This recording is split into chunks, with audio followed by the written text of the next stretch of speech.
नमस्कार साथियों, एक बार फिर आप सभी लोगों का स्वागत है ज्ञानधारा गुरुकुलम यूट्यूब चैनल पे। मैं विजय उपाध्याय आप सभी लोगों का स्वागत करता हूं। साथियों, आज का यह वीडियो इंडियन पॉलिटी सीरीज का 8वां वीडियो है, जहां हम लोग संघ और उसके क्षेत्र के भाग 2 को देखने और समझने का प्रयास इस वीडियो में करेंगे। यदि आपने पहला वीडियो नहीं देखा है तो लिंक आपको डिस्क्रिप्शन में मिलेगा, आप लोग जाएँ, संघ और उसके क्षेत्र के पहले भाग को अवश्य देखें। साथियों, आज का यह वीडियो संघ और उसके क्षेत्र के भाग 2 पर है, जहाँ हम लोग कुछ आयोगों अर्थात पहले वीडियो में जैसे हम लोगों ने देखा था कि राज्य पुनर्गठन आयोग क्या था और कुछ आयोगों और जेवीपी समिति के बारे में देखा था और धर आयोग के बारे में देखा। उसी प्रकार आज दूसरे वीडियो में हम लोग फजल आयोग और राज्यों की स्थापना किस सन में हुई और उससे संबंधित कुछ महत्वपूर्ण तथ्यों को समझने और जानने का प्रयास इस वीडियो में करेंगे। आशा करते हैं आपको यह समझ में आएगा और पसंद आने पे लाइक और शेयर करना बिल्कुल ना भूलें। बने रहे ज्ञानधारा गुरुकुलम के साथ। आइए साथियों, स्टार्ट करते हैं आज के अपने टॉपिक संघ और उसके क्षेत्र के भाग 2 को। प्रिय साथियों, जब भाषा के आधार पर आंध्र प्रदेश का गठन हो जाता है, उसके पश्चात सरकार के सामने यह मांग बहुत तेज़ी से उठने लगती है कि राज्यों के गठन का जो प्रकार है, या हम कहें राज्यों के गठन का जो एक तरीका है, वह भाषाई आधार पर हो, या हम इसको इस प्रकार समझ सकते हैं कि जब आंध्र प्रदेश का गठन भाषा के आधार पर होता है तो उसके पश्चात जो कुछ राजनीतिज्ञ लोग थे, या हम कहें मांग बहुत तेज़ी से उठने लगती है कि अन्य राज्यों का गठन भी भाषा के आधार पर किया जाए। ठीक है, तो इसी को ध्यान में रखते हुए जब मांग बहुत तेज़ी से उठने लगती है कि भाषा के आधार पर राज्यों का गठन हो, तो सरकार, जो उस समय केंद्र सरकार थी, उसने भाषा के आधार पर राज्यों के गठन से संबंधित एक फजल आयोग को समन्वयित किया, या हम कहें निर्देशित किया कि कुछ अपनी रिपोर्ट प्रस्तुत करें कि भाषा के आधार पर राज्यों का गठन कैसे संभव होगा। ठीक है, उसी क्रम में हम लोग यहाँ दूसरे वीडियो में आगे बढ़ते हैं। तो सबसे पहले आता है फजल आयोग। तो बहुत ही महत्वपूर्ण यह टॉपिक है कि फजल आयोग क्या था और इसने राज्यों के पुनर्गठन संबंधित क्या नियम, या हम कहें किन प्रस्तावों को केंद्र सरकार के सम्मुख रखा, उसको हम लोग इस वीडियो में देखेंगे। प्रिय साथियों, पहला टॉपिक है फजल अली आयोग। ठीक है, और इसको हम लोग समझेंगे कुछ बिंदुओं के माध्यम से कि फजल अली आयोग क्या था और क्या इसने अपना प्रस्ताव किस प्रारूप में प्रस्तुत किया सरकार के सामने। ठीक है, तो आंध्र प्रदेश के गठन के पश्चात जब भाषा के आधार पर राज्यों को गठित किया जाए, इस प्रकार की मांग उठने लगती है, तो सरकार ने, केंद्र सरकार जो थी, दिसंबर 1953 में 3 सदस्यीय एक समिति का गठन करती है जो कि राज्य पुनर्गठन आयोग संबंधित थे। ठीक है, इसकी स्थापना करती है और इसके अध्यक्ष जो थे वह फजल अली थे। ठीक है, अब तक हम लोगों ने देख लिया कि जब आंध्र प्रदेश का गठन हो गया भाषा के आधार पर, तो राज्यों को गठन संबंधित जो एक प्रस्ताव है वह पारित होता है कि राज्यों का गठन अब भाषा के आधार पर हो। तो केंद्र सरकार ने इससे संबंधित एक समिति का गठन किया, फजल अली आयोग, जो यहाँ समिति थी, और इसके अध्यक्ष कौन थे, तो आपको याद रखना है फजल अली। ठीक है, और इसमें 2 और सदस्य थे। कौन कौन से थे?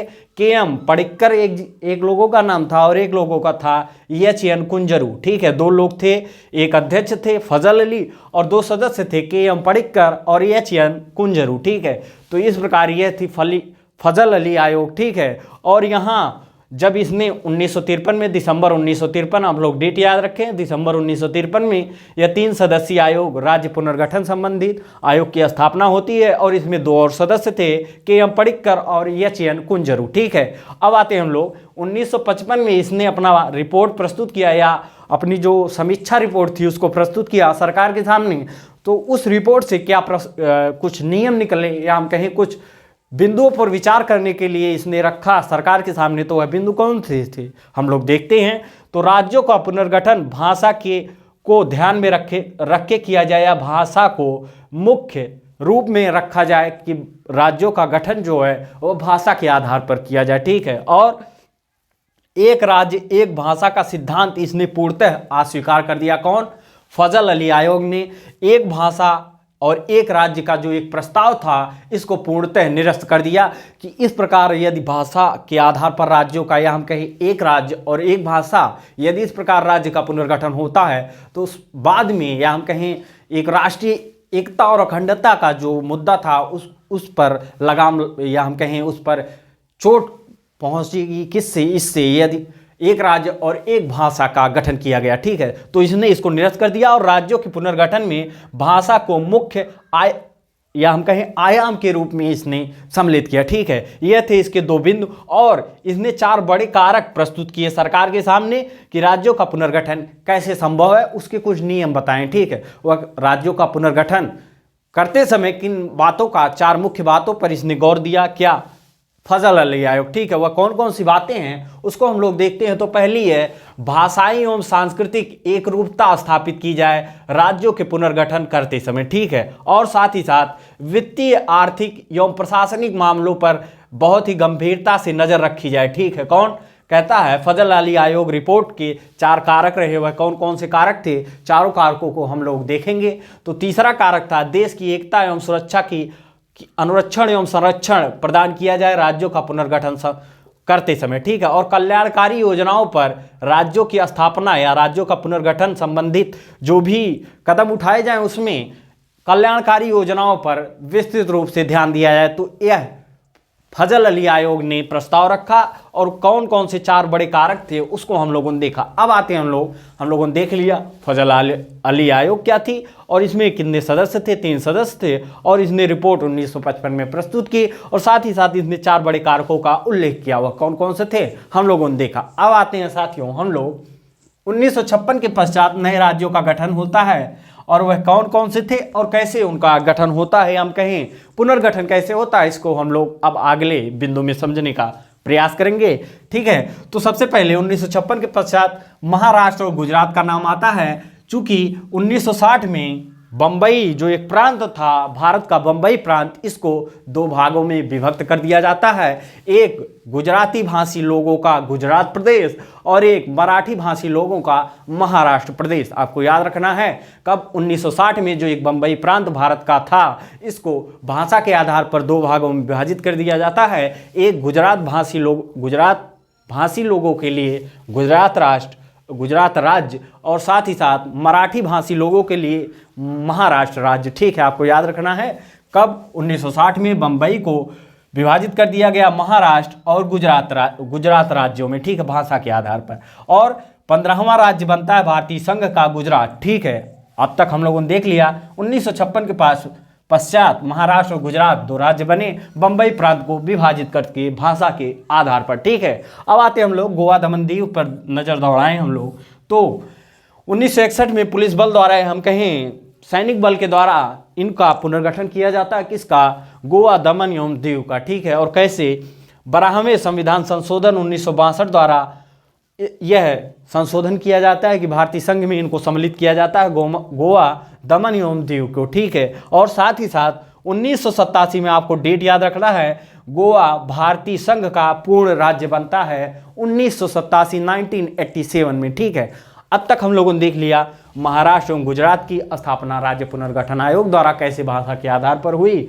इसमें बंबई को विभाजित किया गया 2 भाषाओं वाले राज्यों में, ठीक है। उसके बाद हमने गोवा एवं दमन दीव को देख लिया 1961, चूंकि यह समय था 1961 ही जब गोवा फ्रांसीसी कंपनियों से पूर्णतः बरी हो जाता है या हम कहें पूर्णतः स्वतंत्र हो जाता है और भारतीय संघ का हिस्सा बनता है। लेकिन 1987 में इसको पूर्ण भारतीय राज्य का दर्जा प्रदान कर दिया जाता है, ठीक है। अब तक हम लोगों ने देख लिया 2 राज्य नहीं, हम लोगों ने देखा महाराष्ट्र, गुजरात, गोवा दमन एवं दीव को, ठीक है। अब आते हैं हम लोग अगले बिंदु की तरफ।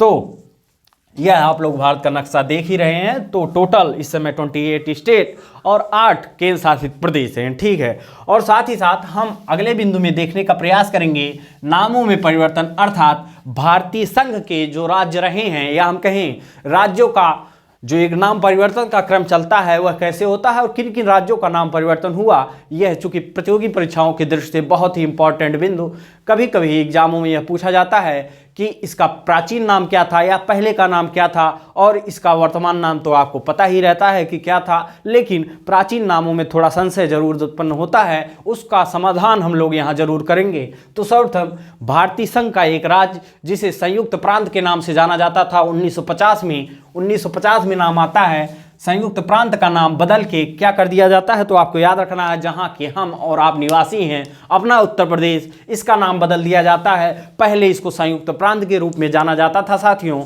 लेकिन 1950 में इसका नाम उत्तर प्रदेश कर दिया जाता है। तो आपको डेट और तारीख याद रखना है। 1950 में संयुक्त प्रांत का नाम बदलकर उत्तर प्रदेश कर दिया जाता है, ठीक है। उसके बाद यह भारतीय संघ का पहला राज्य था जिसका नाम बदला गया, यार नाम इसका चेंज किया गया, ठीक है। कौन? उत्तर प्रदेश, जिसका नाम पहले संयुक्त प्रांत था, ठीक है। अब 1969 की बात आती है। 1969 में मद्रास प्रांत था, उसका नाम बदल के तमिलनाडु कर दिया जाता है, ठीक है। 1969 डेट आपको याद रखना है। 1969 में मद्रास प्रांत जो भारतीय संघ का पहले था उसका नाम बदल के तमिलनाडु कर दिया जाता है। उसके बाद 1973 में नाम आता है मैसूर राज्य का, जो भारतीय संघ का एक राज्य था मैसूर, इसका नाम कर्नाटक कर दिया जाता है। आपको डेट याद रखना है, कर्नाटक, ठीक है। और 2012 में पहले उड़ीसा राज्य था, इसका नाम बदल के कर दिया जाता है ओडिशा, जो कि वर्तमान में भारतीय संघ का एक राज्य है ओडिशा, ठीक है। नाम याद रखना है, उड़ीसा नहीं कहा जाता है, उड़ीसा इसका पहले का नाम था, वर्तमान में 2012 में इसका नाम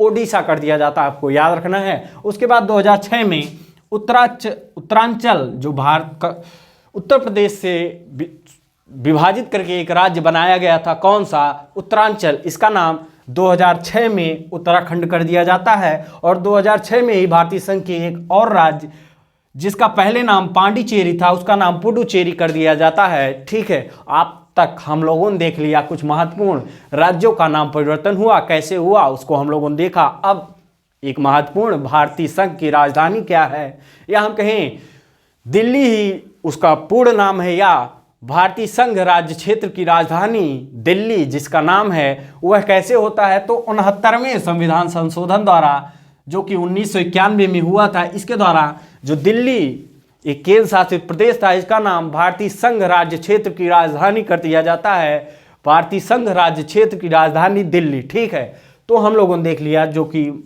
मैप हम लोग कंटिन्यू आगे देखते रहेंगे, मैप कैसे क्या है। जियोग्राफी में हम लोगों ने देखा, चूँकि जीएस पढ़ने का सबसे आसान तरीका है कि सभी सब्जेक्ट जो हैं उनको इंटर रिलेट करते हुए स्टडी किया जाए, जिससे एक व्यापक नज़रिया डेवलप होता है और साथ ही साथ सारे टॉपिक या सारे बिंदु आसानी से कवर होते चले जाते, ठीक है। तो हम लोगों ने देख लिया कब 69वें संविधान संशोधन 1991 के द्वारा जो भारतीय संघ की एक राजधानी थी, या हम कहें केंद्र शासित प्रदेश था दिल्ली, उसको भारतीय संघ राज्य क्षेत्र की राजधानी दिल्ली नाम दे दिया जाता है। कब? 1991 में 69वें संविधान संशोधन द्वारा, ठीक है।